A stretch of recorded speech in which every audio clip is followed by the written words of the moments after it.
बहुत बड़ी अच्छाई है। वो अच्छाई क्या है कि प्रभु का लेस मात्र नाम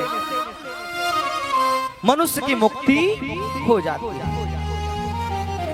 मुझे एक दृष्टांत याद आ रहा है परीक्षित महाराज। प्रिय भक्तों, जब त्रेता युग में बानर सेना, जो बानर सेना थी ना, वो समुद्र पर पुल बना रही थी। क्या बना रही थी?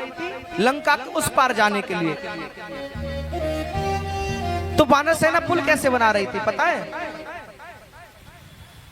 बानर सेना जब पुल बना रही थी तो पत्थर पर राम का नाम लिखा और पत्थर को जब जल में छोड़ा तो पत्थर क्या कर रहा था?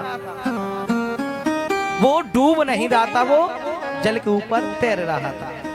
राम का नाम अंकित किया, जल में छोड़ा और जैसे ही जल में पत्थर आया, पत्थर डूबने की जगह तैरने लगा। अच्छा, ये सब दृश्य भगवान श्री राम जी देख रहे थे। राम जी ने मन में सोचा कि ये बानर सेना इतनी नटखट है, ये हमारे नाम को लिखकर पत्थर पर जल में छोड़ रही है और पत्थर डूब नहीं रहा है, पत्थर ऊपर तैर रहा है। अगर इसी काम को मैं अपने हाथों से करूं, अगर इसी काम को मैं अपने हाथों से करूं तो क्या होगा?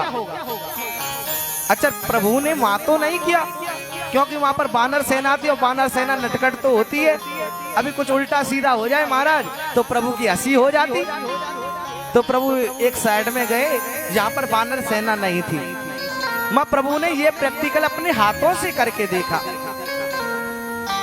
और कैसे किया कि एक पत्थर को उठाया और अपना ही नाम लिखा और उसको जैसे ही जल में समुद्र में छोड़ा, मेरी मैया वो पत्थर जल में, अब जैसे पत्थर जल में डूबा, राधे, अब जैसी जल में पत्थर डूबा तो राम जी इधर उधर देखने लगे, किसी ने मुझे देखा तो नहीं है, लेकिन बाबा बजरंगी वहीं मौजूद खड़े थे।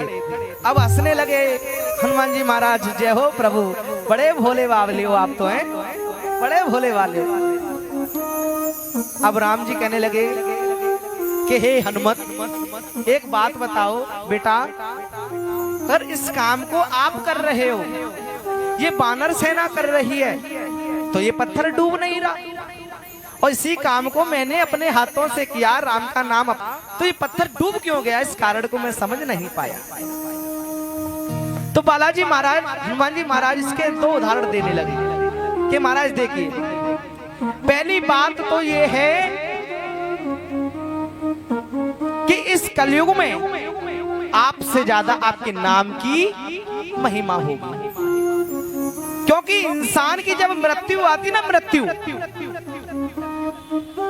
जीवन भर प्रभु का नाम ना ले, जीवन भर ना ले, लेकिन जिस दिन मनुष्य की मृत्यु आए, जिस दिन उसे लगे कि अब मेरा जीवन ज्यादा नहीं है, वो मुझे यहाँ से जाना है, अगर उस दिन भी, उस क्षण भी अगर भगवान का नाम अपनी जीव से ले लिया तो परीक्षित महाराज उसकी मुक्ति हो जाती है। इस कलयुग में ये सबसे बड़ी सत्यता है।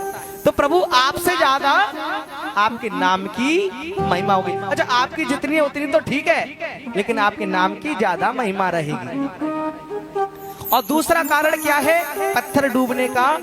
कि जिस पर में परमात्मा ने, जिस प्रभु ने अपने हाथों से कोई वस्तु अगर छोड़ दी हो, उसे तो डूबना ही डूबना, उसे कोई संसार में बचाने वाला नहीं है। जिसको भगवान अपने हाथों से छोड़ दे, अपने हृदय से दूर कर दे, उसे तो मैया डूबना ही डूबना।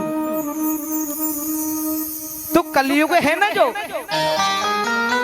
ये कलयुग में लाख बुराई है, लेकिन एक अच्छाई है, वो यही अच्छाई है कि इसमें लेस मात्र भगवान का नाम लेने से मनुष्य की मुक्ति हो जाती है। आज जैसे ही धनुष पर बाण परीक्षित महाराज ने चढ़ाया कि कलयुग